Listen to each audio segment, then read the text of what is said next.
like to move on to the topic a bit, to the national teams and their World Cup plans. We have a World Cup coming. It might be postponed or not. They announced that they will announce the exact decision on the 15th or 13th of April. But guys, as the two representative of national teams, how you guys are doing, how your players are doing, how's your mental health, and what are your thoughts about the World Cup and your plans? Do you want to go first, Emma, or shall I? Yeah, start with Team UK. Yeah, so I think it's a really uncertain time, as we all know. But I think what's helping people, me, players, deal with the uncertainty is this is literally no one's fault, and we can't do anything about it. It's not a problem to be solved. It's not like we don't have enough volunteers or we don't have enough money. It's literally, you know, a blip in most of our lives that it's just how it is, sadly. As I said earlier, and I'm not going to backtrack, Team UK players are pretty well self-motivated. And obviously, because we've got a team which is all but two grads, sorry. They've sort of got their own lives to worry about. And they worry about Team UK essentially on when I mention stuff or when Bexlow, our manager, talks about stuff. We talk about contingency plans, but mental health-wise, we're doing quite well. I think, for me personally, I don't see the chance of World Cup happening this year being very high. So for us, it's looking forward, not just in terms of if World Cup doesn't happen, can players commit next year, but talking about, you know, how are people doing with refunds for stuff they need to get it, and mainly for us, ensuring that we've got that next wave of national players. I think it's something that Quidditch struggles with quite a lot, is preparing for the future. You find it at a university level, most teams go into let's win now and then have 2 to 3 years of not being very good, and then have let's win now, and then that cycle continues. And it's something we're trying to avoid with Team UK. We've probably got a lot of players who saw World Cup as their last event before they stopped, retired, or stopped nationally. So for me, it's about making sure the scouts are out there, or were out there, looking for the next wave of our expansion squad, and just seeing people's mindset for how they're going to approach Quidditch going forward.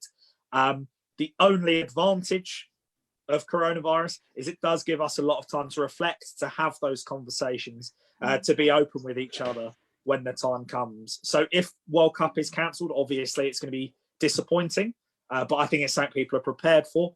If World Cup is going ahead, we're going to have to do a lot of training very, very quickly to get to the standards that we'd like to be by. But I do think it is just about managing those expectations, you know, and making sure the players are safe and that players are happy, because winning's fantastic. Like, don't get me wrong, I love winning. Winning's, that's my jam. But we need to make sure that people are safe, people are happy, people are healthy. And Team UK, I always say real life comes first. And this is about as real as life gets. So it's ensuring that the people are fine first, and then we can worry about Quidditch after that. Yeah. I guess jumping on the back of what, in terms of Quidditch New Zealand and a lot of other smaller NGBs that are having teams ready for World Cup. It's a complicated situation, particularly with the IQA and from their perspective, because as we saw at last World Cup, we had 29 teams participating. And this World Cup, we're looking to see anywhere, I think, between 10 to 23 countries. So the IQA have been doing a fantastic job ensuring that they have all the information at their disposal before making their decision. And I think that's to be commended.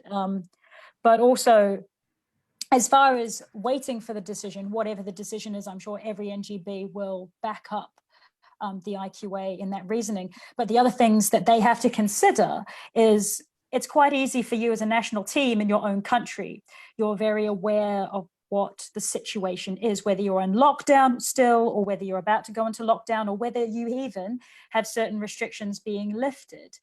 Say, for example, if you were in South Korea right now, you were undergoing some of the strictest quarantine rules, whereas New Zealand recently went into a 1-month lockdown. However, that would mean that the peak of the virus would probably be coming in around about June. So that can actually be extremely important for the IQA to take into consideration. Events like World Cup, with so many countries coming together and all at different stages, in terms of their isolation, in terms of their peak, in terms of the spread of the virus, you want to make sure that you're not going to be putting those countries at risk. So it'll be interesting to see in a few days. And again, once all the countries have had time to put in their input. As far as New Zealand goes, we're actually, New Zealand team is a little bit different from Team UK in the sense that Team UK have monthly trainings, whereas New Zealand is still a developing and emerging nation.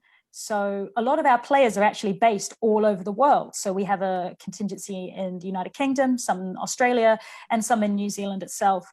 And we've actually been training, doing our own personal fitness training plans for the last 6 months. So for us, when it said you all have to be indoors, we said, well, that's fine. It's business as normal. Our fitness challenges, the way we're motivating each other, the way we're encouraging everybody to still get fit, be World Cup ready, to aim for our goal of making the top 10.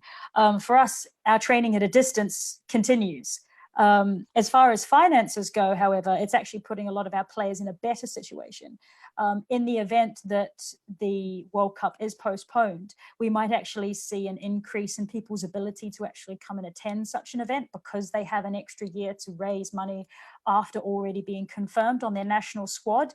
It kind of gives them more of that time, and it gives us a lot more time. Our coach, Matt Bateman, who's the president of Quidditch UK, has been doing a fantastic job with our athletes at the moment, trying to work, and we're trying to set some frameworks and groundwork for teaching other NGBs how you can actually train people at a distance. I know this is very in teams like Hong Kong and other teams that sort of train at a distance. This will be much more interesting for a World Cup scenario.